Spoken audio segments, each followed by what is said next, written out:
राजा सिंह जैसे अपराधी को अगर आज लग रहा है कि सनातन खतरे में है, तो हमें ऐसा लगता है कि सनातन कभी खतरे में नहीं था, हिंदू कभी खतरे में नहीं थे। लेकिन ये तथाकथित भारतीय जनता पार्टी के जो गुंडे हैं, आरएसएस के जो गुंडे और मवाली हैं, ये निश्चित रूप से हमारे सनातन को बदनाम करने के लिए, हमारे हिंदू सभ्यता को बदनाम करने के लिए, बाबा साहब का ये संविधान नहीं है, ये देश के 140 करोड़ जनता का संविधान है।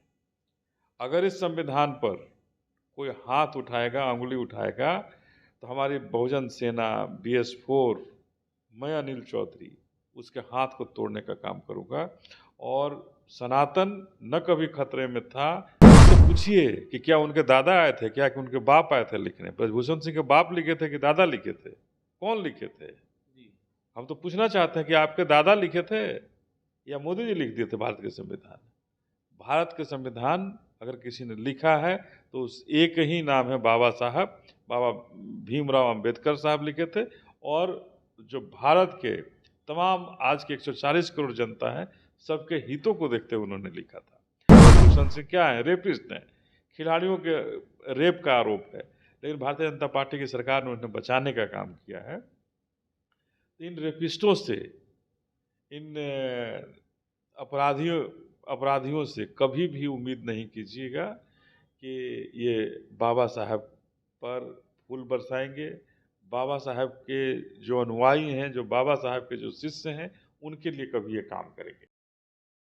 BS4 बहुजन सेना के राष्ट्रीय अध्यक्ष और बिहार के बहुजन समाज के धाकड़ नेता अनिल सरेन से हम बात करेंगे।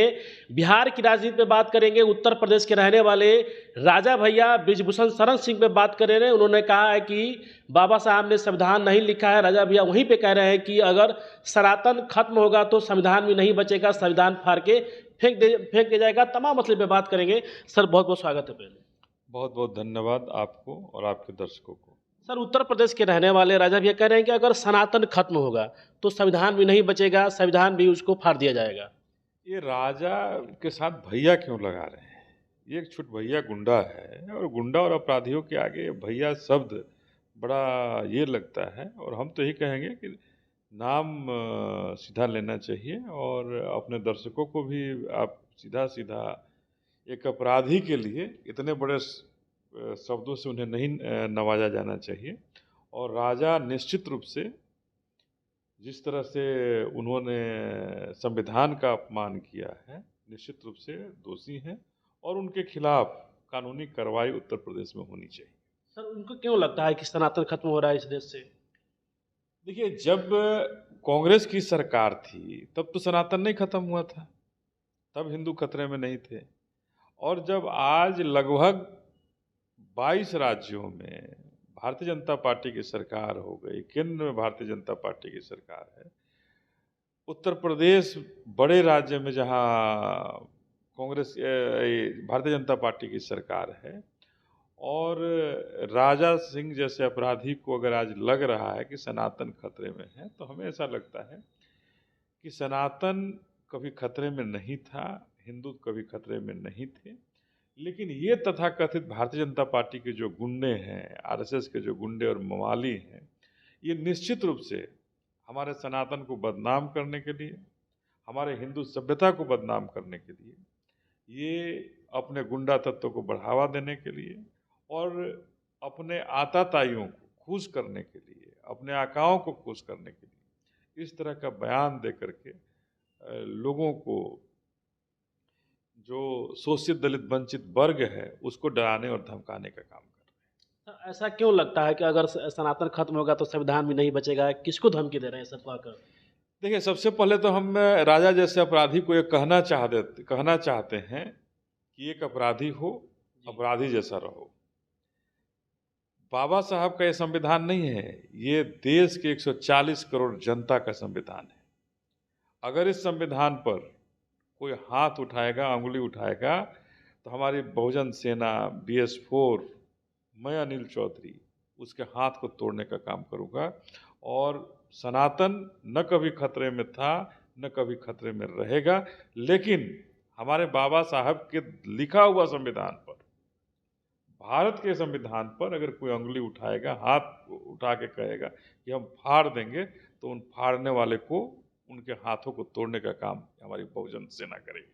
सर, उत्तर प्रदेश के ही रहने वाले हैं, बृजभूषण शरण सिंह बिहार आते हैं और कहते हैं कहा कि संविधान डॉक्टर बाबा साहब अम्बेडकर ने लिखा ही नहीं है, ऐसा बयान देते हैं भागलपुर। तो देखिए, भारतीय जनता पार्टी के शासनकाल में भारतीय जनता पार्टी के जो सांसद रहे हैं, नेता रहे हैं, ये जो भी लोग हैं, इतिहास को तोड़ने और मरोड़ने का काम करते हैं। ये इतिहास को व्हाट्सएप यूनिवर्सिटी से चलाने का काम करते हैं। तो इनसे पूछिए कि क्या उनके दादा आए थे, क्या कि उनके बाप आए थे लिखने? ब्रजभूषण सिंह के बाप लिखे थे कि दादा लिखे थे? कौन लिखे थे? हम तो पूछना चाहते हैं कि आपके दादा लिखे थे या मोदी जी लिख दिए थे भारत के संविधान? भारत के संविधान अगर किसी ने लिखा है तो उस एक ही नाम है बाबा साहब, बाबा भीमराव अंबेडकर साहब लिखे थे। और जो भारत के तमाम आज के 140 करोड़ जनता है, सबके हितों को देखते हुए उन्होंने लिखा था।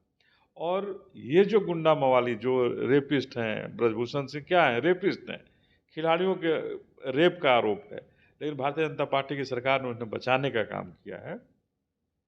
इन रेपिस्टों से, इन अपराधियों से कभी भी उम्मीद नहीं कीजिएगा कि ये बाबा साहब पर फूल बरसाएंगे।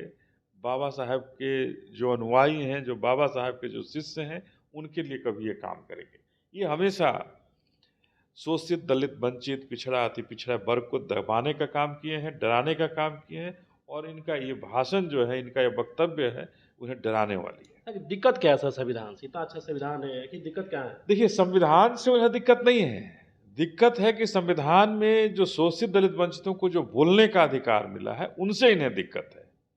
आज जो बाबा साहब ने जो एक साथ बैठने का अधिकार हमें दे दिया है, अगर हमें भी कुर्सी मिली है तो ये बाबा साहब का संविधान दिया है, कुछ सनातन धर्म नहीं दिया है।